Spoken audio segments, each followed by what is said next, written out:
Hold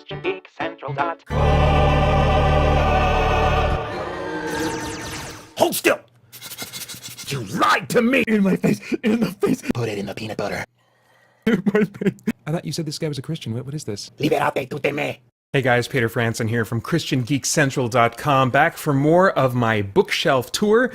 Now, we've moved into our new house, and so I'm still settling into my new office space, so you might notice that like my bookshelf is not completely reassembled behind me. I'm actually buying it all over again, kind of unit by unit from IKEA. We were just able to afford this much so far, but in the coming kind of weeks and months, I imagine you'll kind of see things shift and change, and maybe more units get added. But what I did before we moved was record what was on the shelves of my bookshelf at my old house, and so I'm still going to continue through what was on the contents of that shelf. I still own it all, and I've got my trusty timer here to set for 10 minutes and see how much I can talk about in that time. Let's go ahead and get it started now.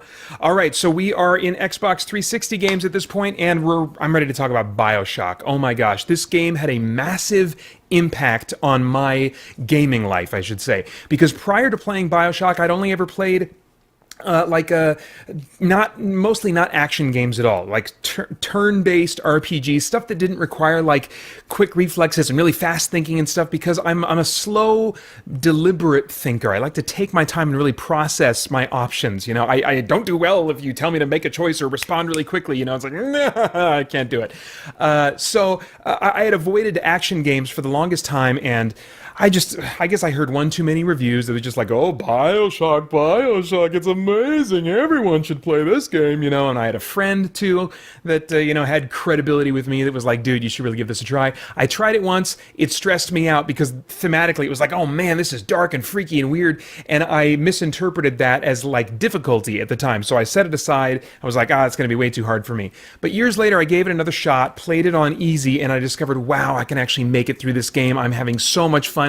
It opened up an entire world of video games that I was suddenly willing to try, because I thought, well, maybe I can handle these difficulties now. Maybe I can play the modern first-person action games of today. And lo and behold, it did open up a whole bunch of action games, including open-world action games, both third-person and first-person, that I'm now a big fan of. So BioShock was huge. I also really enjoyed it for its criticism of at least one specific form, maybe of naturalism, specifically objectivism, and Ayn Rand and some of the thoughts that she had, that I think kind of sprang out of relativism. I haven't really read up on her a whole lot, but I know about some of her work because it heavily inspired the Sword of Truth series by Terry Goodkind, which I'm a big fan of. So anyway, it was refreshing to see that kind of philosophy being criticized as opposed to the normal philosophies that tend toward the more morally conservative being criticized.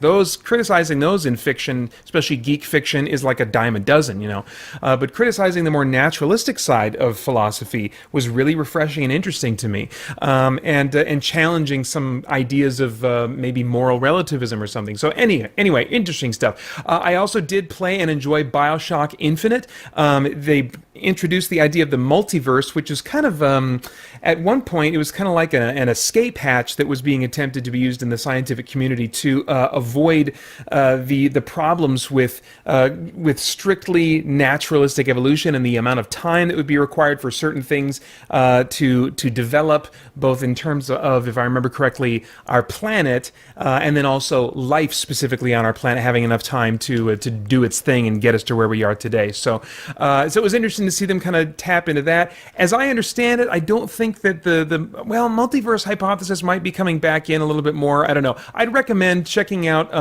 Dr. William Lane Craig's resources at reasonablefaith.org. He really stays on the cutting edge of kind of what's going on and the different bits of views of science and aspects of science that are having an effect on the philosophical world. So that's a resource that I enjoy and recommend to you. Anyway, what else? Oh yeah, the ending.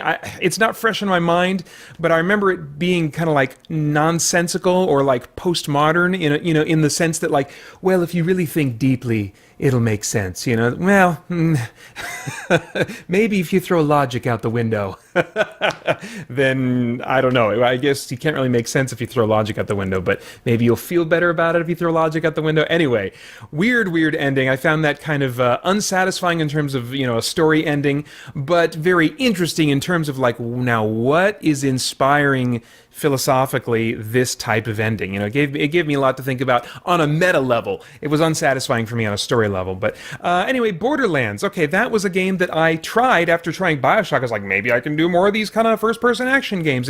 And I liked a lot of what was going on aesthetically, but ultimately it's not for me. I think it's a little bit too grindy if you're going to play it single player. Yeah, so anyway, blah, blah, blah. Dark Souls 2. Okay, I just bought this super cheap for a live stream not long ago. It was really cheap, and so I was like, this will have some entertainment value, because I hate these kinds of games. I hate difficult games.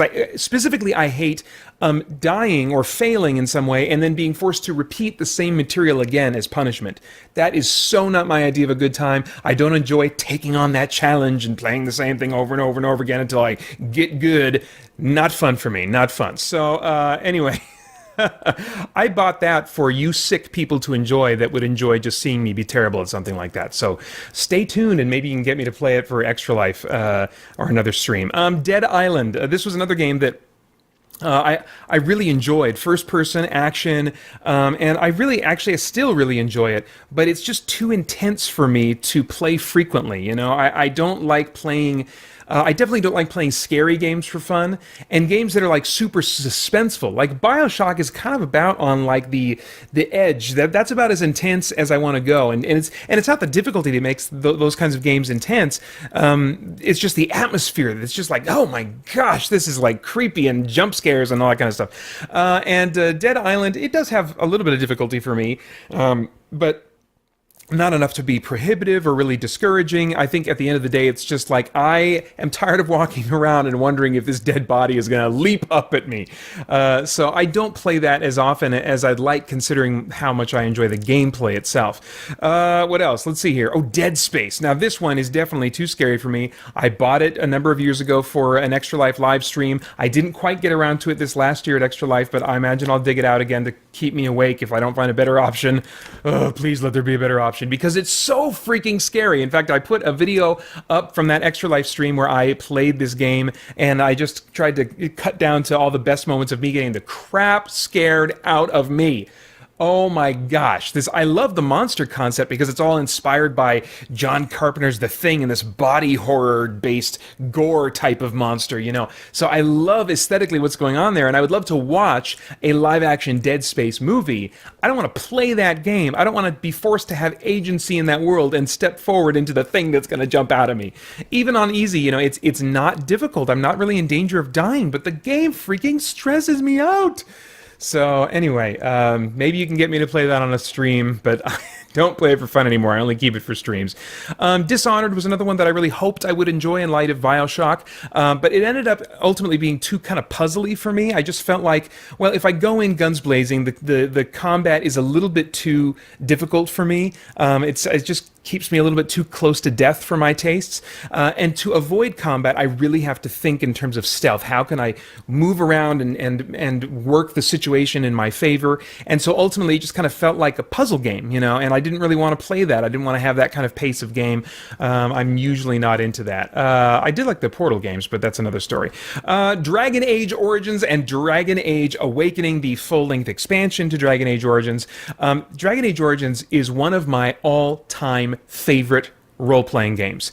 It might have even been my number one at one point. I just love this game. I really loved the BioWare RPGs like Knights of the Old Republic, and specifically Neverwinter Nights, and Neverwinter Nights 2 as well. Really enjoyed those. Really enjoyed like the Baldur's Gate games, apart from maybe some of the difficulty spikes, and the Icewind Dale games. I mean, oh my gosh, I love that real-time with pause combat. That is my absolute favorite style of RPG combat.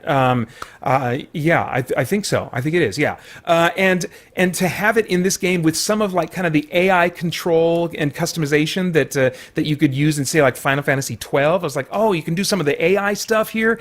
This is awesome. So I really enjoyed Dragon Age Origins and Awakening. I feel like it was right at the bat, the pinnacle of that series, and it just has gone downhill kind of from there.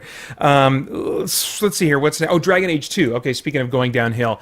Man, I played it when it first came out, and before there were any patches, basically combat just involved constantly having to mash the A button to like, yes, attack, yes, attack. Yes, attack. But then you're also using your right thumb to move the camera around. So I couldn't really constantly be hitting A, but then also use my thumb to move the camera around and get a sense of the combat, or even just enjoy moving the camera around and taking in the scene, you know.